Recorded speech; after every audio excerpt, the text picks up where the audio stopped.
நிறைய நேரத்தில் உடல் நம்மோடு பேசுவதை நம்ம உணர்றதே இல்லை.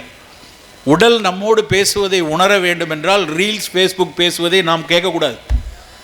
உட்காந்து ராத்திரி ஆனால் இப்படியே வச்சுட்டு ஃபேஸ்புக்கை பார்த்துட்டு பல பேருக்கு இந்த ஆள்காட்டி விரல் அடுத்த 2-3 தலைமுறையில் சுருங்கி போயிடும். ஏன்னா தேய்ச்சிக்கிட்டே இருக்கான்.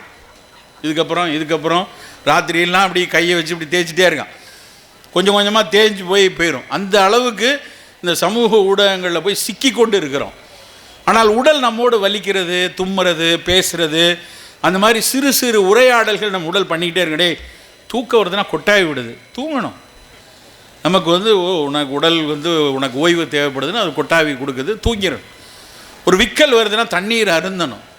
சிறுநீர் கழிக்க வேண்டும் என்கிற உந்துதல் வந்தால் போய் சிறுநீர் கழிக்கணும்.